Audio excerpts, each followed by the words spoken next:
Estate in June. Sorry, I'm having to stand because I'm uncomfortable standing and sitting down. And I carefully chose this topic when I spoke to Mr. Okafo. He asked me what I wanted to speak about, and I had to think about it, and I got back to him. And I believe the topic I chose is relevant to our community, and which is to fit in. You have to stand out, and how do we stand out as individuals, or as entrepreneurs, or as a community? I'm sorry, by profession I'm an estate agent and a financial advisor. I specialize in mortgage advice, will advice, protection, and business and protection as well. So, and how do we stand out? And that's the question. And I believe in order to stand out, your unique selling points is what makes you stand out in whatever we do. And I believe as an entrepreneur, what sets us apart is putting our client first. That's the ultimate goal. It's not about us, and that is what I tell every of my clients. It's about them putting their needs first, understanding my clients' needs, listening to them, paying attention to their needs. When my clients call me and they say, "Oh, Stephanie, I have a mortgage inquiry. What do you think? Do you think a lender?" And I say, "Sorry, I can't make recommendations without having to see you, without getting to know you." So I have to go through a fact find with my client. I need to know what their financial circumstances. And these are things because we are in a competitive world, just as I said. But what stands us apart from our competitors is how we conduct our businesses, how we do with our clients with integrity, with honesty.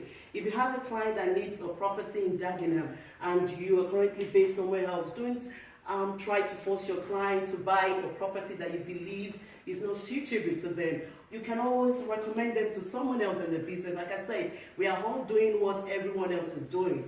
So we can as a community work together and stand out. And that is what, like another example, I went to value a property recently. And when I got to his house, and after valuing, I told him, "Okay, this is it. Before I can market your property, I would have to get a copy of your identification due to due diligence." But it was a bit upset, and he was like, "Oh, sorry, I've worked really hard for my British passport. I can't give it to you." And I said, "Well, I do understand your point of view, but I'm so sorry, without having a copy of your ID, I'm not going to market your property."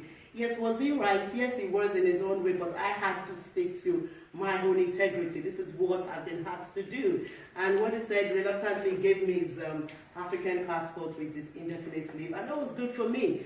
But what I'm trying to say here is the trust. We need to be able to stick to our yes or no. When our client says this, we have to show them demonstration that we are professionals. We know what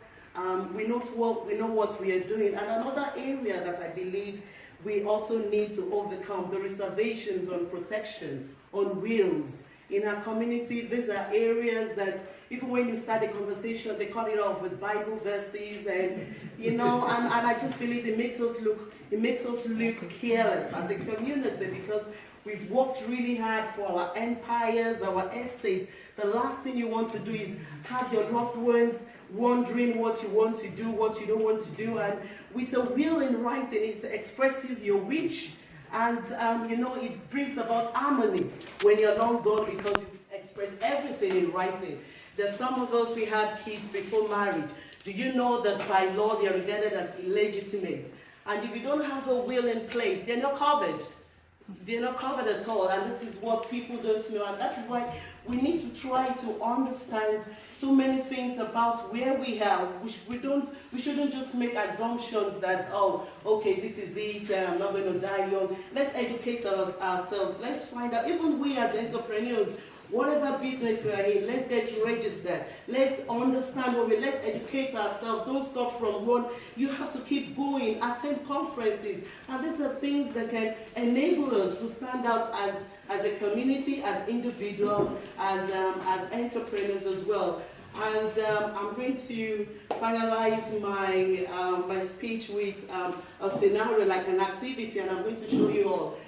Can you see if I clap with one hand?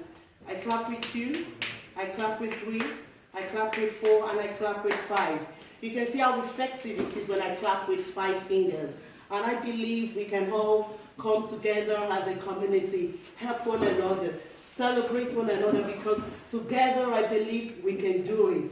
We can encourage one another, we can appreciate one another, and I believe that's the way we can stand out, not just as entrepreneurs, individuals, but as a community. Thank you very much for everything. Thank you very much. Thank you very much. Just on time, so you're going to get a medal for keeping the time. Thank you. We've just been joined by one of our speakers, Mr. Paul Olubomi. Mr. Paul Olubomi, or Paul Payode Olubomi, so PK.